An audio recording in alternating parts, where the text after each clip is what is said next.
and the Most High may give you rest and respite from your troubles, right? And this is the key. This is where, like, I am just so amazed. It says, while I was talking to her, her face suddenly began to shine exceedingly. Her countenance flashed like lightning, so that I was too frightened to approach her, and my heart was terrified. While I was wondering what this meant, she suddenly uttered a loud and fearful cry, so that the earth shook at the sound. When I looked up, the woman was no longer visible to me, but a city was built, and a huge foundation showed itself. It was afraid. I was afraid, and cried with a loud voice and said, "Where is the angel Uriel, who came to me at first? For it is he who brought me into this overpowering bewilderment. My end has become corruption, and my prayer a reproach." And while I was speaking these words, the angel who had come to me at first came to me, and when he saw me lying there like a corpse, deprived of my understanding, he grasped my right hand and strengthened me and set me on my feet, and said to me, "What is the matter with you? And why are you troubled? And why are your understanding and thoughts of your mind troubled?" And so he goes on, and now the angel is going to tell him what this is. And he says, the angel explains, "The woman whom you saw was Zion, and the destruction, her son died as he entered his wedding chamber, and this misfortune had overtaken her. This was the destruction that befell Jerusalem." And then he goes on to say that, "Therefore I told you to go into the field where there was no foundation of any building, because no work of human construction could endure in a place where the city of the Most High was to be revealed." So let me explain a little bit about that. Let me just shut off this video. So I just read a lot, and hope maybe you understood it, maybe you didn't. Let me explain it as best as I could. This prophet Ezra is sitting with this woman, is standing in this field with this woman. This woman's crying, she's crying, and then and they're talking back and forth, and all of a sudden, this woman becomes a city. Like she transforms into a city, but a city that's not made from human foundations, not made from human creation, human construction. It is made through something greater. And what the city is, the angel says it's Zion. And what we as the church know, and what this is who was this woman? This woman is Saint Mary.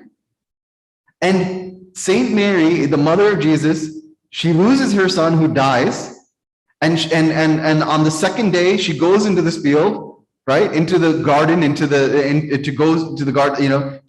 go anoint her son. And in that, all of a sudden, in her mourning, what happens?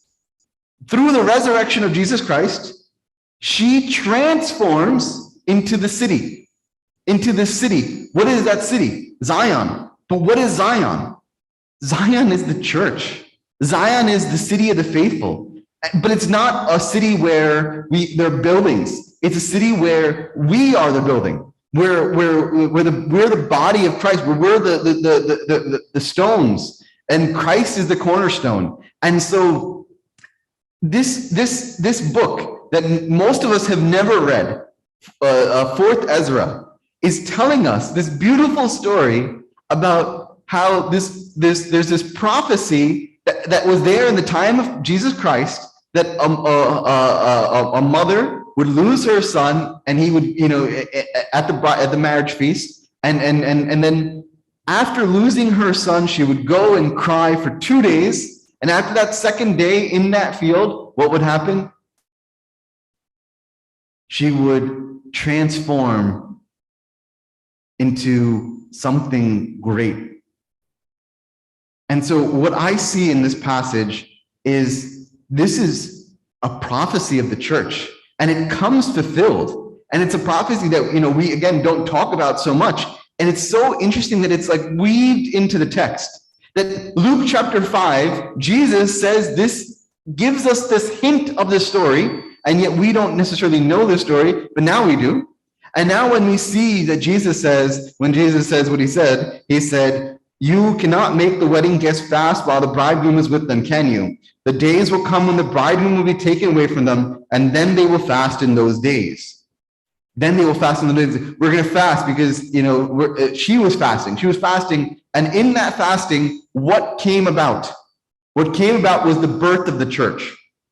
Through the resurrection, through the work of God. And so it is this beautiful, beautiful reminder for us, one, of the importance of fasting, because some people will look at chapter 5 and look at Luke chapter 5 and see what Jesus says here and says, Jesus is telling the Pharisees, you don't need to fast. And we'll go, Jesus is still with us, so we don't need to fast. That's not what Jesus is saying. Jesus is calling us to this passage here and reminding us the importance of fasting, one, but two, he's pulling us to realize that he is going to die. In Luke chapter 5, there's many more chapters of Luke before he dies, but he's already saying, I'm going to die. This is the work that I have to do. I'm going to die. But you know what? When I die, it's okay, because what's going to happen is that something great is going to happen. And the third thing that it's so beautiful. I've heard it over and over again from Barnabas Thirmini, and I've heard it from different church fathers and church leaders. We sing, we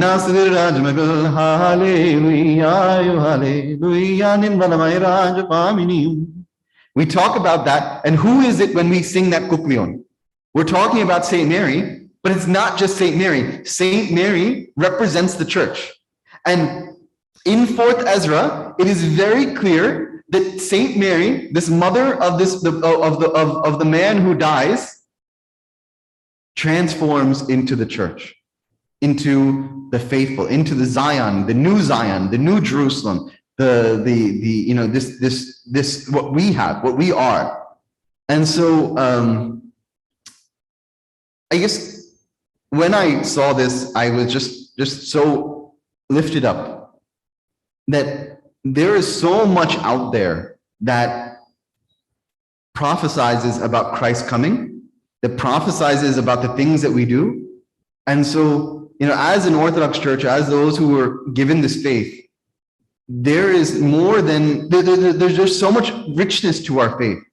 And so we should be encouraged by that, but we should also, just not only be encouraged by our faith, but just, encouraged by what we read here, but we should, go forward with that faith and do what Christ calls us to do, to be those who feast for the simple fact that the bridegroom is with us, but also to fast for the realization of what he had to go through for him to be with us always.